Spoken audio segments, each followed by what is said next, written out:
하나님 영광의 예배를 드릴 수 있도록 은혜 베푸심을 감사합니다. 하나님 이 시간 저희들 마음 가운데 찾아오셔서 우리에게 성령의 충만함을 허락하셔서 하나님의 말씀을 깨닫게 하시고 하나님의 은혜의 장중에 붙들리게 하시고 하나님께 영광을 돌릴 수 있도록 은혜 베풀어 주옵소서. 하나님 온전히 하나님께 영광 돌리게 소망하며 예수 그리스도의 이름으로 기도드리옵나이다. 아멘. 성경에 은혜라는 단어가 참 많이 나옵니다. 특별히 성경의 이 은혜라는 단어의 의미는 하나님께서 값없이 그의 백성들에게 베푸시는 사랑을 의미하고 있죠. 특별히 구약 성경에는 이제 은혜라는 단어가 세 가지로 표현됩니다. 그 첫 번째는 히브리어 헨이라고 하는 단어입니다. 히브리어 헨. 이 히브리어 헨은 뭐냐면 왕들이 약자들에게 베푸는 호의를 의미합니다. 그래서 이 왕들이 약자들에게 베풀어주는 왕의 호의를 얘기합니다. 근데 특별히 이제 성경에서는 이제 하나님과 우리 사이의 관계에 있어서 이 헨이라는 히브리어 단어가 많이 사용됩니다. 그러니까 하나님은 우리의 왕이시고 우리는 그의 백성입니다. 그래서 하나님께서 우리 약자인 인간에게 한없는 사랑을 베풀어 주시는 그 은혜의 수단으로 우리 헨이라는 단어, 은혜라는 단어로 표현하고 있습니다. 둘째 개념은요, 궁핍한 처지에 빠진 사람에게 값없이 호의를 베푸시는 행위를 말하는 거죠. 특별히 신약 시편을 보게 되면 외로움, 또 배고픔, 죄의 압제 속에서 고통당하는 사람들이 하나님께 은혜를 베풀어 달라고 기도할 때 이 단어가 사용됩니다. 그러니까 하나님께 은혜를 베풀어 달라 기도할 때 우리 하나님은 그 기도를 들으시고 말할 수 없는 사랑과 그 은혜를 베풀어 주십니다.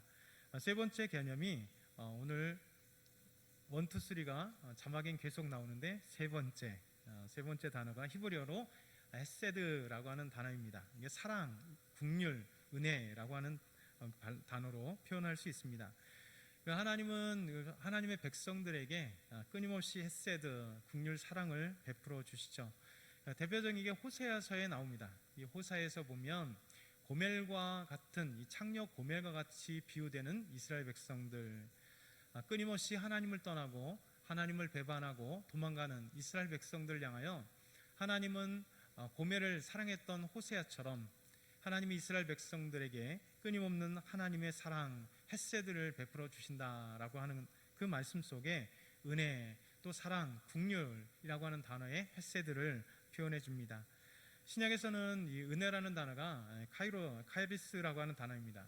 이 카리스, 그 어는 기뻐하다라고 하는 의미의 카로이라고 하는 단어에서 파생된 것이죠. 이 카로이, 곧 기뻐하다라고 하는 것은 이 세상적인 기쁨이 아닙니다. 이 세상적인 기쁨이 아니라 하나님의 은혜와 사랑을 받은 자들이 누리는 기쁨의 그 놀라운 표현이 바로 기쁨이죠. 사도 바울은 우리에게 이렇게 말씀합니다. 예수 그리스도를 구원받은 사람, 예수 그리스도로 인하여 구원받은 사람들이 세상의 그 어떤 환경에 의해서 좌우되는 기쁨이 아닌 하나님의 은혜를 받은 자, 하나님의 놀라운 사랑을 받은 자, 하나님께서 베풀어 주신 그 은혜 때문에 기쁨을 누릴 수 있는 것이 무엇인가? 빌보서 4장 4절에서 7절에 보면 이렇게 말씀하시죠. 주 안에서 항상 기뻐하라. 내가 다시 말하노니 기뻐하라. 너희 관용을 모든 사람에게 알게 하라. 주께서 가까우시니라. 아무것도 염려하지 말고 다만 모든 일에 기도와 간구로 너희 구할 것을 감사함으로 하나님께 아뢰라. 그리하면 모든 지각에 뛰어난 하나님의 평강이 그리스도 예수 안에서 너희 마음과 생각을 지키시리라. 우리 하나님은 이렇게 말씀합니다. 주 안에서 기뻐하라. 내가 다시 말하노니 기뻐하라. 여기서 말하는 그 기쁨은 금방 설명해 드렸듯이 그리스도인의 기쁨입니다. 사실 그리스도인이라고 세상의 걱정과 고통, 문제들 이런 게 없는 게 아니에요. 그럼에도 불구하고 기뻐한다는 것이죠. 왜냐하면 그리스도인은 하나님이 주신 놀라운 기쁨, 하나님이 주신 놀라운 은혜, 하나님의 놀라운 주신 그 사랑을 받는 사람이기 때문에 어떤 환경에 처할지라도 그것에서 참된 기쁨을 누릴 수 있다라고 하는 것입니다. 바로 이 은혜라는 단어, 이 카리스라는 단어가 기뻐하다라고 하는 이 단어에서 파생된 그 의미 때문에 그렇죠. 우리 그리스도인들은 분명히 고통을 당합니다. 그러나 하나님을 의지하고 신뢰할 때 하나님께서 우리에게 놀라운 기쁨을 주십니다. 또 담대한 용기를 주시는 것이죠. 그래서 우리 입술 속에는 말할 수 없는 그 아름다운 찬양이 흘러나오고 하나님 앞에 정말 영광의 기쁨이 우리 안에 샘솟아 흘러나올 수 있는 것입니다. 성령님 우리의 생각과 마음을 지키심으로 우리가 환난과 고통이 있을지라도 환난과 고통 때문에 좌절하는 것이 아니라 하나님의 용기를 얻고 하나님께서 주신 그 은혜들을 향하여 달려나갈 수 있는, 이것이 바로 은혜 받은 사람들의 특징입니다. 그러나 사실 가장 큰 은혜가 무엇이냐면 죄에서부터 구원, 죄로부터 구원받는 것이 세상의 가장 큰 하나님의 은혜입니다. 에베소 1장 7절은 이렇게 말씀합니다. 우리 한번 화면에 나오는 에베소 1장 7절 같이 크게 읽겠습니다. 시작. 우리는 그리스도 안에서 그의 은혜의 풍성함을 따라 그의 피로 말미암아 속량 곧 제사함을 받았느니라. 아멘. 우리는 어디서요? 그리스도 안에서 그 은혜와 풍성함을 따라 그리스도의 피로 우리의 속량 곧 제사함을 받았다라고 말씀하고 있는 것이죠. 바로 죄에서 구원받는 것, 죄를 용서받는 것, 예수 그리스도의 십자가 피로 죄를 용서받는 것이 하나님께서 저희들에게 주신 가장 큰 은혜요 사랑인 것입니다. 사도 바울은 계속해서 에베소 2장 3절에서 5절 이렇게 말씀합니다. 전에는 우리도 다 그 가운데서 우리 육체의 욕심을 따라 지내며 육체와 마음이 원하는 것을 하여 다른 이들과 같이 본질상 진노의 자녀였더니 국률이 풍성하신 하나님이 우리를 사랑하신 그 큰 사랑을 인하여 허물로 죽은 우리를 그리스도와 함께 살리셨고 너희는 은혜로 구원을 받은 것이라. 이렇게 말씀합니다. 이 안에 이미 모든 것이 다 포함되어 있죠. 우리가 그리스도 안에서 그 가운데서 우리는 육체의 욕심을 따라 끊임없이 죄를 짓는 사람들이었으나, 그래서 본질상 진노의 자녀였지만 하나님의 국률, 헤세드, 하나님의 국률과 풍성하신 하나님이 우리를 사랑하신 그 사랑으로 인하여 우리가 용서함 받고 그리스도와 함께 살리시는 구원을 받았다라고 말씀합니다. 이것이 은혜다, 이렇게 표현하고 있어요. 은혜는 값없이 주시는 하나님의 선물이잖아요. 그러니까 구원이 값없이 주시는 하나님의 선물입니다. 그렇기 때문에 은혜요, 그렇기 때문에 하나님의 사랑의 최종점이 구원인 것이죠. 이 본질상 죄의 자녀였던 우리, 결국 멸망할 우리였지만 주께서 사랑하심으로 이렇게 구원해 주신 것입니다. 오늘 본문은 놀라운 하나님의 사랑을 우리에게 보여주시죠. 하나님의 그 크신 은혜를 보여주십니다. 여러분, 그것이 무엇일까요? 하나님의 그 사랑, 하나님의 은혜, 하나님의 국률, 오늘 본문에 나타난 그 은혜가 무엇일까요? 바로 예수 그리스도의 탄생, 이것이 하나님이 보여주시는 은혜요 사랑이요 국률입니다. 우리 주님이 이 땅에 오셨습니다. 구원은 주님이 이 땅에 오시지 않았으면 이루어지지 않는 것이죠. 예수님께서 이 땅에 오시지 않았다면 재림도 이루어질 수 없을 것입니다. 예수님께서 이 땅에 오시지 않았다면 하나님의 놀라운 사랑의 그 정점도 우리에게 표현할 길이 없었을 것입니다. 여러분, 오헨리의 크리스마스의 선물이라는 책을 아시죠? 그 내용은 그렇습니다.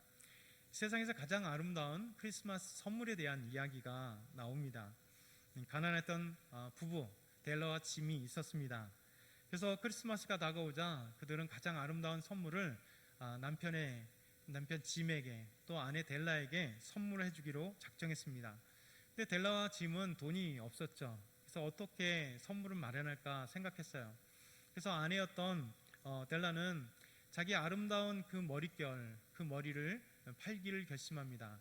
왜냐하면 자기 남편 짐이 가지고 있었던 시계는 시계 알만 있었지 그 시계줄이 낡고 곧 끊어질 지경이 되었기 때문에 시계를 차지 못했습니다.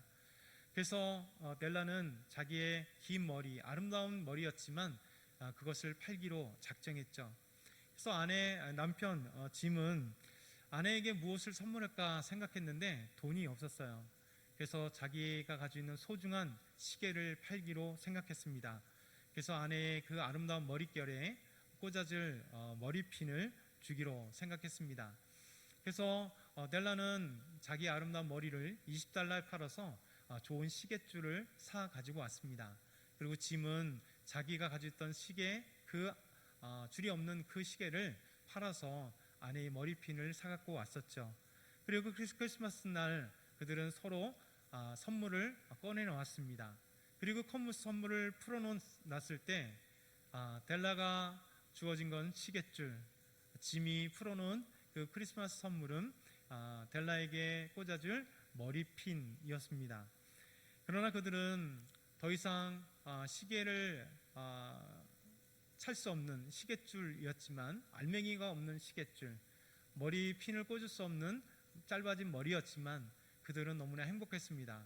왜냐하면 아름다운 선물, 크리스마스의 가장 아름다운 선물이 그 두 선물이었기 때문에 그렇죠. 여러분, 세상에도 바로 하나님이 우리에게 주시는 가장 아름다운 선물이 바로 예수 그리스도, 이 땅에 보내실 예수 그리스도인 것입니다.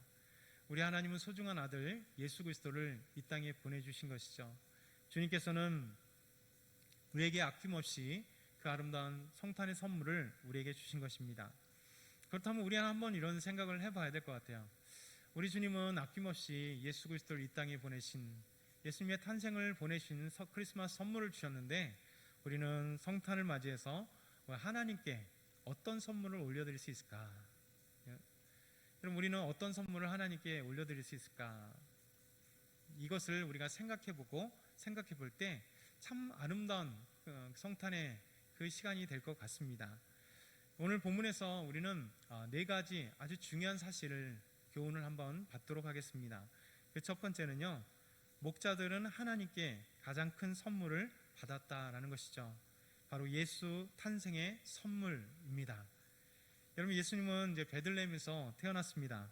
그날 밤 베들레헴 가까운 곳에 양들을 치는 목동들이 있었습니다. 이 목자들에게 천사가 찾아왔습니다. 근데 너무나 이상한 일이잖아요. 예수님이 누굴까요? 하나님의 아들이시고 이 땅에 왕으로 오시는, 이 인류를 구원하시기 위해 예수님이 이 땅에 태어난 그 소식인데, 놀랍게도 그 어떤 사람이 아닌 이 세상에 가장 낮고 천한 이 목자들에게 천사가 그의 소식을 가지고 왔다는 것이죠. 이에 대해서 왜 목자들에게 메시아 탄생이 전해졌을까라고 할 때 신학자 마틴은 이런 얘기를 하더라고요. 목자들이야말로 메시아가 가장 필요한 대표자들이었기 때문이다, 이렇게 표현했습니다. 왜 그런가 하면 AD 1세기에는요 유대 사회에서 이 목자들은 최하층민, 사회에서 가장 하층민이었습니다. 그리고 사회 속에 수많은 사람들이 무시하는 계층이 목자들이었어요. 또 경멸의 대상들이었습니다. 유대 사람들은 아이들에게 가르치기를 목자가 되는 것은 수치다, 이렇게 가르쳤대요. 그러면서 그 이유가 유대 미슈나에 이렇게 기록되어 있습니다. 목자들과 거래하는 것은 도둑과 거래하는 것과 같다. 그러니까 목자들과 거래하는 것은 도둑들과 거래하는 것 같다. 그러니까 얼마나 목자들을 무시하고 도둑놈 취급했는지를 그 당시 유대 사회의 모습을 보여줄 수 있습니다. 당시 유대인들은요, 이 양털이나 우유나 염소, 양들을 사기 위해서 목자들과 직접 거래를 하지 않았다 그래요. 왜냐하면 그들이 파는 물건들은 대부분 다 훔쳤을 가능성이 컸기 때문에, 사회 일반적으로 이제 목자들은 그 도둑놈들, 못된 놈들, 사회의 아주 협착꾼들, 사회의 아주 비민층들, 아주 나쁜 놈들, 이런 개념들이 깔려 있기 때문에, 그럼에도 불구하고 가장 그들이 왜 예수님께서 이 땅에 오셨을 때 그 아름다운 소식이 천사들에게 전해졌을까? 마태니 이야기처럼 바로 가장 사랑받아야 될, 가장 소외된 이들에게 가장 사랑의 소식이 전해져야 되고, 사회의 가장 하층민들에게 그 놀라운 기쁨의 소식이 전해져야 되기 때문에 그렇다는 것이죠. 하나님의 은혜와 사랑을 가장 필요로 했던 죄인들, 그 죄인들에게 우리 하나님은 천사를 통하여 예수 그리스도의 탄생의 소식을 전해 주었다는 것입니다. 이것이 바로 하나님의 놀라운 사랑 아닐까요? 이 왕 대신 예수님의 소식을 아주 상류층, 부자, 세상의 모든 것을 가지고 있는 사람들에게 전해 주었다면 아마 그들에겐 큰 소식이 되지 않았을 것입니다. 예수님 아니어도 얼마든지 먹고 살고, 예수님 아니어도 얼마든지 권력을 가지고 있고, 예수님 아니어도 얼마든지 우리는 먹고 사는데 지장이 없는데 그까지 소식이 뭐야? 라고 무시해 버렸을 것입니다. 근데 목자들에게는 정말 따스한 사랑이 필요했고 하나님의 놀라운 사랑이 필요했고 정말 그들에게 전해준 그 사랑이 그들 마음 가운데 얼마나 가슴 깊이 찾아올지를 생각해 보게 됩니다. 두 번째는요, 천사들은 목자들에게 세상의 가장 좋은 소식을 전하였습니다. 여러분, 천사들이 목자들에게 놀라운 소식을 전했죠. 우리 10절 말씀, 여러분이 한번 10절 누가복음 2장 10절 말씀 읽어보겠습니다. 준비 시작.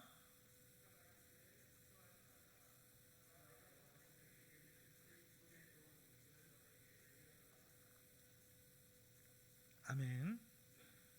여러분, 목자들에게 전한 천사의 소식은 무엇일까요? 오늘 읽었던 말씀, 온 백성에게 미칠 큰 기쁨의 좋은 소식. 예수님의 이 탄생은요, 몇 명의 사람들에게 필요한 소식이 아닙니다. 모두를 위한 소식이죠. 그래서 온 백성, all the people이라고 하는 온 백성들에게 주어진, 온 인류에게 주어진 탄생의 소식입니다. 예수님의 탄생의 소식은 큰 기쁨의 좋은 소식이라고 말하는 거죠. 여러분, 그렇다면 세상에서 가장 큰 기쁨의 좋은 소식, 굿뉴스가 무엇일까요? 바로 복음입니다. 바로 구원입니다.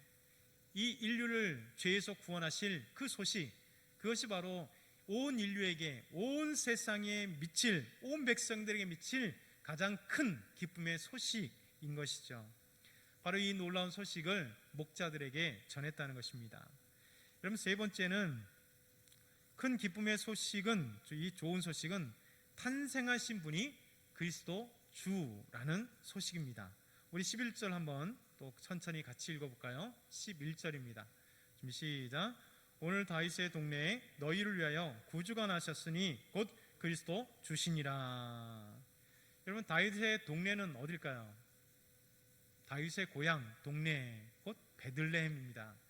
다윗의 동네에서 너희를 위하여 구주가 나셨다. 사실 다윗의 고향은요, 이 베들레헴은 아주 외진 곳이고 촌골입니다. 그 유명한 다윗 왕이 태어났음에도 불구하고 다윗 때도 마찬가지였고 예수님이 오실 때까지도 마찬가지였고 약 1000년의 기간 동안 베들레헴은 그냥 시골 산골에 불과해요. 그리고 예수님께서 탄생하셨을 그때 신학자들에 의하면 그곳에 아마도 한 20가정 정도나 30가정의 그 집밖에 없었던 그런 산골이었다. 모여 산 것도 아니에요. 뜨문. 이 베들레헴은 그렇게 촌마을, 산골 마을이었습니다. 예루살렘에서 한 10km 떨어져 있는, 그러나 800m 정도 높은 산골에 있는, 예루살렘도 800m 정도 산 위에 있으니까요. 그런 산골 마을이요, 외진 곳이요, 아주 소외된 곳입니다. 비록 다윗의 동네, 다윗의 고향으로 유명했긴 했으나 끊임없이 1000년의 기간 동안에 계속해서 이런 외진 곳이고 산골 마을로 있었던 베들레헴. 근데 이 베들레헴에 놀라운 소식이 전해진 것입니다. 바로 예수 그리스도의 탄생의 소식이 바로 베들레헴에서 나게 된 것입니다. 하나님은 아무도 눈여겨보지 않았던 이 베들레헴에 하나님의 구원의 역사가 시작되는 지역으로 또 고향으로 만들었다는 것이죠.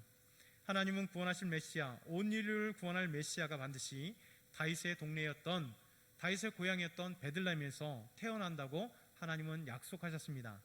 그 약속이, 그 예언이 어디 있느냐? 미가서 5장 2절에 있어요. 우리 한번 같이 미가서 5장 2절, 다 아는 말씀이지만 크게 읽겠습니다. 시작.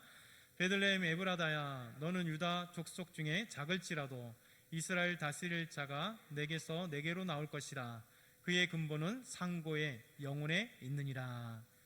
여러분, 미가는 이렇게 예언합니다. 베들레헴 에브라다야, 너는 유다 족속 중에 작을지라도, 아주 작은 마을, 산골 마을, 그럼에도 불구하고 그 마을이 큰 이유는 이스라엘을 다스릴 자가 내게서 내게로 나올 것이다. 이스라엘 다스릴 자, 왕이 나온다는 거예요. 이미 왕은 나왔습니다. 아모스 선지자 이전에 이미 400년 전에 다윗 왕이 나왔습니다. 그렇기 때문에 다윗 왕은 아닙니다. 그러면 이스라엘 다스릴 그 베들레헴에서 태어날 사람이 누굴까? 그 근본은 오늘 말씀해 보니까 상고라고 해요. 히브리어는 케뎀입니다. Ancient Day, 아주 오래된 숫자를 헤아릴 수 없는 그 오래된 분이 바로 그분이다 라고 얘기해요. 그러면서 더욱이 영원에 있다. 영원. 이 영혼은 올람이라고 하는 히브리어인데요. 여러분, 이 영원 전에 계신 분이 베들레헴에서 태어날 것이다 라고 말씀하고 있는 것입니다. 미가 선지자는 미가서 5장 2절에 베들레헴에 태어날 이스라엘 다스릴 왕, 그 사람은 단순한 사람이 아니라 오래된 역사, 시간들을 가지고 있는 분이요 영원에 계신 분이다. 그러니 그분은 바로 메시아고, 그분은 구원자고, 그분이 바로 이 땅에 오실 예수 그리스도라는 사실을 우리에게 증거해 주고 있습니다. 그러면서 천사에게 전해준 말은 이 사실을 우리에게 더 증거해 주고 있죠. 누가복음 2장 11절은 이렇게 말씀합니다. 같이 한번 읽어볼까요? 누가복음 2장 11절 시작. 오늘 다윗의 동네에 너희를 위하여 구주가 나셨으니 곧 그리스도 주시니라.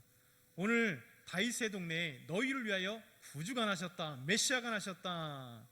여러분, 구주라고 하는 것은 우리 한문 단어를 보면 구원할 구자에 주인 주자, 그러니까 구원할 주님,